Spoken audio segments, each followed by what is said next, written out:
Welcome back again. Kwanza kabla ya kuendelea katika movie yetu ya leo, ningeomba nikuambie kitu kimoja. Story yako ya maisha yako inaelezeka?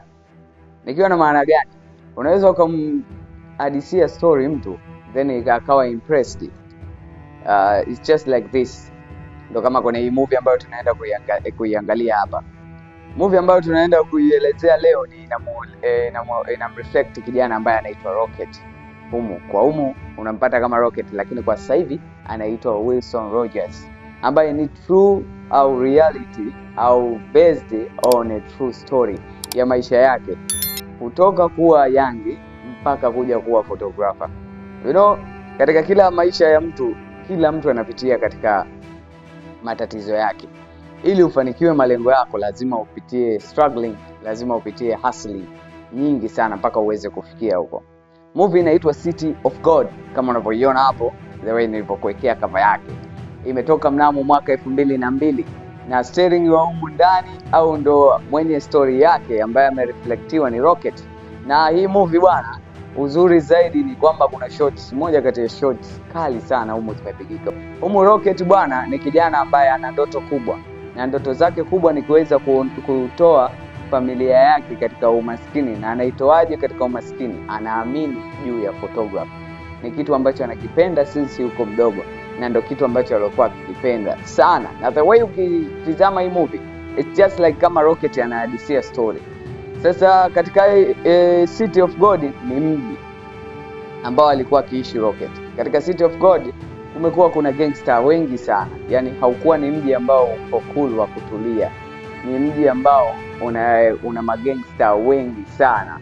Yaani mauaji ni kitu cha kawaida sana. Mtu kumiliki risasi ni kitu cha kawaida sana.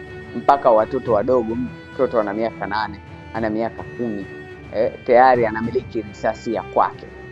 Mwamba Rocket ni kijana ambaye masuala ya ugangster yeye alikuwa hana. Japokuwa kuna kipindi the way alipokuwa anaendelea kufanya hustling zake anakuwa mkubwa, kabla ya kuachana na ukubwa wake alipokuwa mdogo, kaka yake yani alikuwa ana kila aina ya kuweza kufanikiwa yeye kuwa gangster, kwa sababu kaka yake ambaye ni Shaggy, anaenda kwa jina la Shaggy, alikuwa ni gangster. So kulikuwa kuna kila aina ya evidence au kulikuwa kuna kila aina ya ushawishi ambao Rocket alikuwa ana uwezo wa kuweza kuingia na akaja kuwa gangster na yeye. Katika group lake la utotoni kulikuwa kuna vijana kadhaa, ambao moja kati ya vijana kulikuwa kuna Lil Biz na kulikuwa kuna Benny, ambapo Lil Biz pamoja na Benny baadaye wakaja kuwa magangster wakubwa, ambapo Lil Biz alimuua kaka yake na Rocket.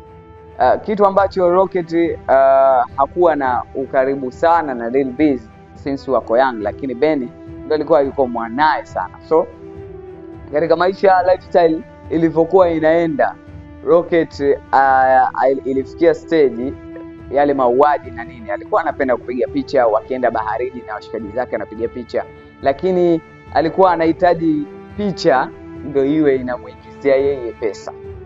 How? Let's continue. Rocket katika maisha yake alivyokuwa anakuwa na ukubwa wake, kumbuka kwamba Lil Biz nilikwambia kwamba ndiye aliyomuua kakake Rocket. So baadaye Rocket maisha yake yalivyokuwa yakienda, Lil Biz toka alivyokuwa young alikuwa ni mtu wa mauaji ambaye yuko na Benny katika kundi moja. Wamekuwa wakubwa wakawa magangster, wanauza unga, wanauza bangi, lakini Rocket ikafikia kuna kipindi akiwatizama Lil Biz na Benny ni vijana ambao amekuwa nao pamoja, lakini wanatumia silaha kuweza kuingiza fedha, wanatumia ubabe wao kuweza kuingiza fedha, na wametajirika, akijitizama yeye yuko katika maisha magumu sana. Kitu ambacho kilimuimpress kikamtaka kumfanya na yeye aingie katika gangster. Sasa kuna day alirudi za kinyumbani, akaenda akakaa kitako. Kukaa kulikuwa kuna kibox kimoja ambacho ndo alikuwa kaka yake anaekea bastola. Akaingia kwenye kile kibox, akakifungua. Baada ya kukifungua, akakitoa, akaikamata ile bastola. Akaitizama, akaiweka hapa, akatoka nayo nje. Akampigia moja kati ya washikaji zake, wakaenda zao kwenda kufanya survey wanaingiaje kwenye ugangster. Ndio kitu ambacho alikuwa anakitaka, atengeneze group lake na yeye awe gangster. But ilishindikana. Ilishindikana vipi? Rocket alienda kwenye basi akataka kumpiga bastola mwamba mmoja anaitwa Rocket Road, ambaye baadaye atakuja kuwa gangster. Nitakuelezea atakuja kuwa gangster vipi. Ambaye Rocket Road alikuwa ni mtu wa kwenye daladala na nini. Sasa akamuona mwamba ni yupo cool sana, akaongea naye vizuri, akashindwa kumuua. Sijui umeelewa.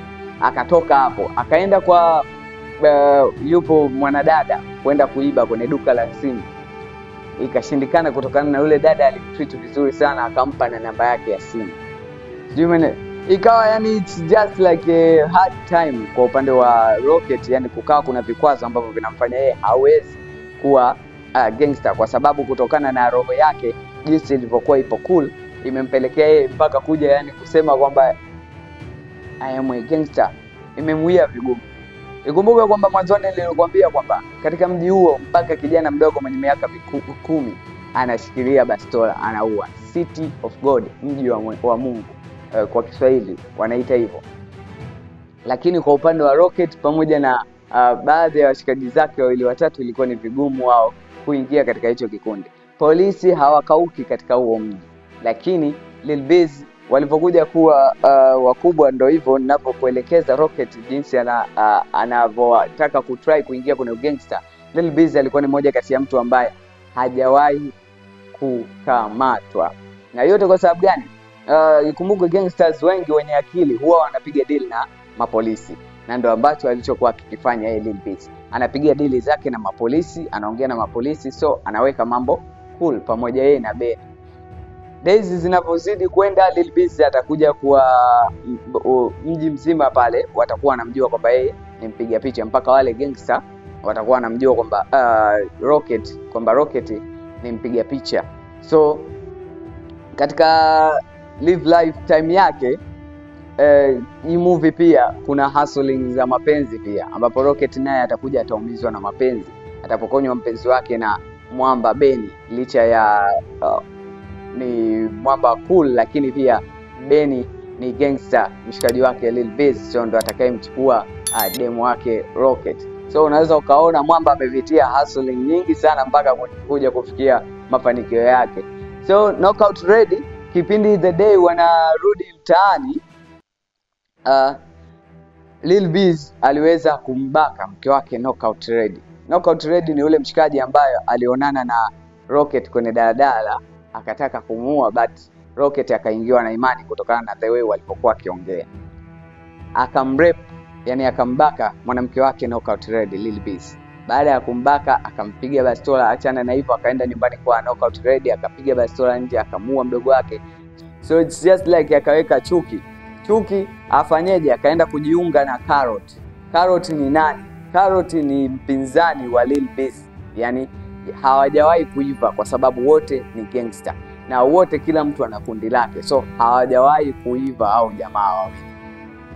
So Knockout Ready akaamua kujiunga na Carrot kwa ajili ya kuja kulipiza kisasi chake kwa nani? Kwa Lil Biz. Life huku Rocket, kwa upande wa Rocket life ikawa kidogo inaanza kupanda. Akaenda kutry kufanya kazi supermarket, akafukuzwa kazi. Kufukuzwa kazi, akaja ndo akapata kazi katika newspaper, yani katika media. Alikuja kupata kazi, akaenda akawa anafanya kazi ya kusambaza magazeti. Cause yeye maisha yake yote anaamini kwenye hiyo pesa ya haramu, kwa sababu ilishamshinda kuua. Kwa hiyo kitu ili uwe gangster lazima uwe muuaji kweli kweli, kwa sababu kuna baadhi ya maamuzi magumu lazima uyafanye kwa kutumia kuua, kitu ambacho Rocket yeye hawezi. So yeye akaamua kuendelea na life yake ya kawaida ya kutafuta riski kwa kawaida. The Day maisha ya Rocket kwenye upande wa photography yanakuja kuwa mazuri. Siku moja Lil Biz yuko zake mtaani, akaamua akachukua kamera, ambayo alitakiwa ambayo Benny atakuja atauliwa. So baada ya kuuliwa ataacha kamera. Hiyo kamera ndo Lil Biz ataichukua. Lil Biz siku moja anataka kupigwa picha. Na anataka kupigwa picha kwa sababu gani? kwa sababu amekuwa Carrot ndo amekuwa ndo mtu, Carrot na Knockout Red ndo amekuwa ndo watu ambao wanatembea sana kwenye magazeti, yani ndo anaonekana sana. So kitu ambacho alichokuwa anakitaka yeye, Lil Bizzy anataka na yeye aonekane kwenye gazeti kwamba yeye ndo big boss wa magangster, sio hao wengine ambao wanaweka wao. Sasa akaja akamuita au akajaribu kumpa mfanyakazi wake tu pale ambao wanafunga madawa, akashindwa kupiga picha. Akamwambia ngoja nikamuite Rocket. Kaenda kumuita Rocket. Rocket akaenda pale akawapiga picha. Kuwapiga picha, zile picha akarudi nazo ofisini kwenye media. Kurudi nazo ofisini, yeye akazitolesha. Baada ya kuzitolesha, nia na madhumuni yake yeye awapelekee wenye picha zao, kwa sababu walimkabidhi pesa, akamwambia katutoleshe, tuletee hizi picha. Na nia madhumuni ya Lil Bizzy alitaka azichukue zile picha azipeleke kwenye media yote, magazeti yatoke, yasambae. Lakini sasa alivyozipeleka ofisini kwao wakaja wakazitumia while yeye hajui, wakaziweka katika front page kabisa, kwa sababu zilikuwa ni moja kati ya picha kali sana. That's how Rocket maisha yake ndo alipoanza kubadilika. Akaja pale ofisini na akalipwa na pesa. Licha ya Rocket alikuwa anaogopa kwamba anaona kwamba Lil Bizzy atakuja kumfanyia kitu kibaya sana kutokana na ameweza kuzipublish picha zake katika magazeti. Kumbe kule mwenzake ndo kwanza kafurahi Lil Bizzy kwamba ametoka kwenye magazeti, ameonekana kwenye magazeti. So that's how Rocket maisha yake ndo alipozidi kuwa mazuri. Maisha ya Rocket anakuja kugeiwa kiasi cha fedha. Atapaniki pale, atasema mnaniweka katika wakati mgumu na nini. Kaja akakabidhiwa kiasi cha fedha, akaambiwa shika hii kwa ajili ya kutumia picha zako. Kiachana na hivyo, akaja akaajiriwa kabisa. So akawa mwajiriwa, ndo how he is started to be a journalist photographer. Baada ya hapo ikaendelea, akawa anapiga picha mitaani, matukio yote ambayo yanaendelea everyday, matukio sijui ya mauaji na nini. Sasa kuna kuelekea mwishoni, Lil Bizzy pamoja na Carrot walikuwa na beef kubwa sana, ambapo pamoja na Knockout Red akiwemo ndani yake walikuwa na beef kubwa sana, wakataka kuuana. So ikatokea vita ya muda mfupi pale, zikapigwa risasi nyingi sana. Akaja akakamatwa Carrot, akakamatwa Lil Bizzy, Knockout Red akawa ameuawa katika hiyo issue. Yote hiyo Rocket alikuwa ni mpiga picha. Alikuwa akipiga picha, ameamua kujiriski ili apige picha kali, azidi kujiwekea grade kubwa, ambazo moja kati ya picha City of God ni moja kati ya pictures ambazo zimepigika kwa upande wa nchi yao kali sana, kutokana na the way alipokuwa akizipiga. Aliweza kufanikiwa kupata picha ya mapolisi wa kila rushwa kutoka kwa Lil Bizzy, kwa sababu baada ya kuwakamata wote, Carrot wakambakisha kwenye gari. Knockout Red alikuwa muda huo ashakufa, lakini wakamshusha Lil Bizzy, wakampeleka nyuma uchochoroni, wakala rushwa yao, wakaachana naye. Lakini Lil Bizzy anakuja kufa kwa kupigwa risasi na madogo, kwa sababu muda ule Lil Bizzy wadogo wenye hasira na njaa kali ya kutaka kumuua Lil Bizzy walikuwa wamemkuta kwamba hana silaha yoyote, na wao madogo walikuwa na silaha, wakampiga risasi nyingi sana, ndipo walipomuua. Na Rocket ndo alizidi kupata jina lake kutokana na the way alivyokuwa akipiga picha yale matukio, na yale matukio aliweza kuyakusanya yote, akaamua kuyapeleka wapi? Ofisini kwao, na yakapublishiwa, akazidi kuwa on high grade. That's his life. Mwishoni ndo anakuja kueleza kwamba yeye alikuwa akijulikana kama Rocket, lakini right now anajulikana kama Wilson Rogers. Hiyo ndiyo City of God, mji wa Mwenyezi Mungu. Lifestyle ya photographer Rocket. Kwa wale wapenda photography, mnaweza mkaicheki hii movie, muone watu wanavyopitia magumu kuweza kufanikisha ndoto kama hizo. 2002 hii movie ndio iliweza kutoka. Ukiwa nami bin_Yusuf, nyuma ya kamera ni mwanangu Arafat DOP, ndio anayefanikisha kila kitu kwenye masuala ya kushoot and everything. See you until the next time.